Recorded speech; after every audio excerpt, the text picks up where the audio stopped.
Hi, my name is Ashley Reef. For this assignment, the topic I chose was prenatal screening and the impact precision medicine has had on it. So, a little bit about prenatal screening. It helps give information about the mother's health, father's health, and the baby's health in regards to genetic disorders, chromosomal abnormalities.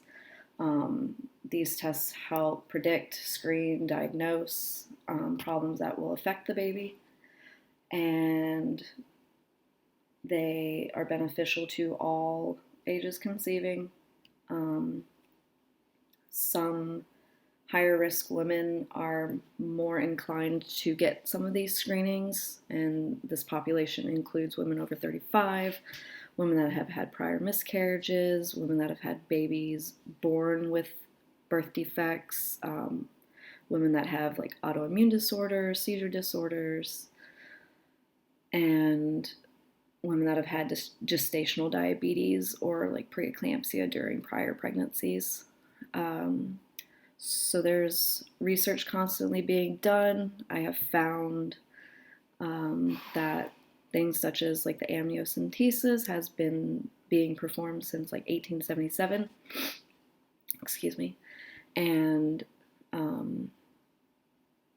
up until about 1952, when articles started being published about the procedure, was it becoming a widespread test for genetic disorders. So, what epigenetic research has been done? I'm going to talk about the last 10 years.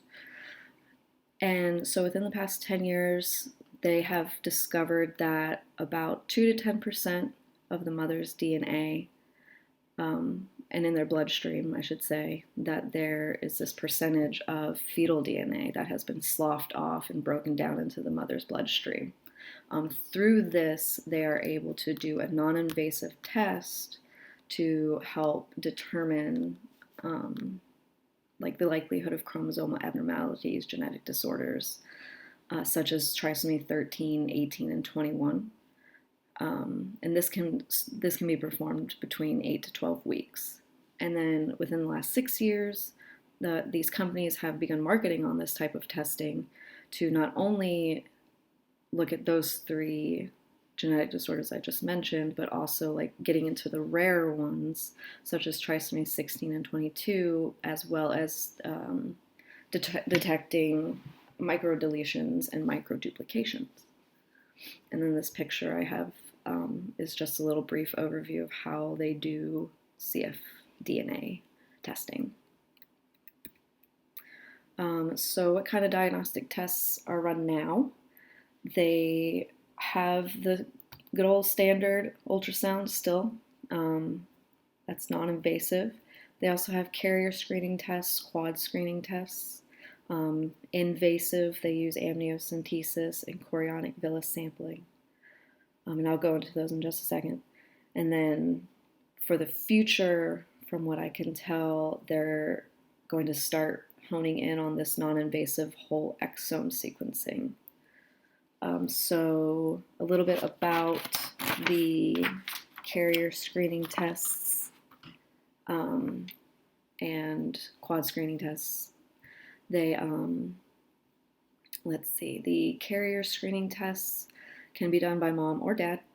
They do a simple blood draw or a saliva draw, and they check for genetic disorders that both mom and dad may carry and then could potentially carry on to the child. This can be done prenatally, or like before pregnancy and during pregnancy at any point. The quad screen, that is a mom test. It's a blood draw that checks for 4 different substances, the alpha-fetoprotein, estriol, human chorionic, gonadotropin hormone, and inhibin A. And with these substances, they can determine genetic disorders and neural tube defects, and this can be done 15 to 22 weeks. The amniocentesis, that is an invasive test that a needle is inserted into the amniotic sac, amniotic fluid is drawn out, and through that DNA testing with microassays can be done to determine genetic disorders. And same with chorionic villus sampling, invasive needle draw through the placenta, specifically on the chorionic villi, to determine those genetic disorders. And the chorionic villus sampling can be done as early as 10 weeks, and it's also very suggested for high-risk mothers. So advancements in this technology, will it get easier? Will it get faster? I feel yes to both.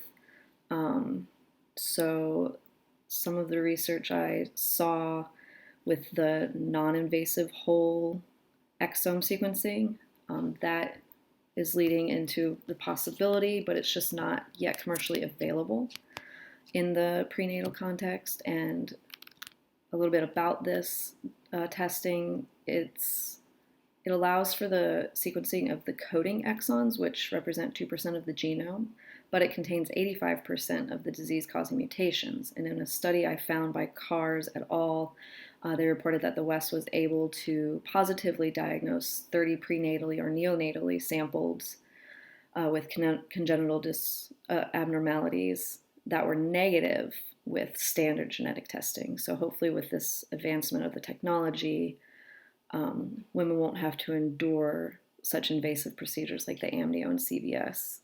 And then there are screenings that are becoming available for single gene disorders, but that's provided that the mother doesn't have the disorder and that it's inherited from the father. And then eventually I saw that it's going to become possible to detect elevated risks for cancer in pregnant women. So I feel that with these technologies that it will be tailored to the individual, but also commonplace. They will become faster, easier, and through the advancements in the genomic medicine and precision medicine and the impact that it has had on prenatal diagnosis, there are some drawbacks to it, but these drawbacks have also sparked new interest in researching and becoming more commonplace with these innovations.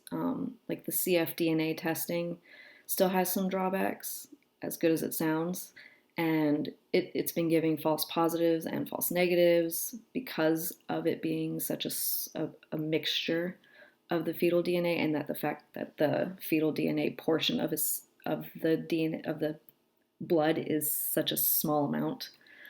So it's unclear if the diagnostic level accuracy will ever be achieved for that test. But as these tests become more and more available, I was reading that the companies are for-profit companies, aka expensive tests, and there will need to be in place professional societies to help provide guidance to the patients and providers, and thus allowing a commonplace treatment plan. But then over time, if the baby is born with a genetic disorder, then the precision medicine can help give an individualized treatment plan for that person. Thank you. And here are my references.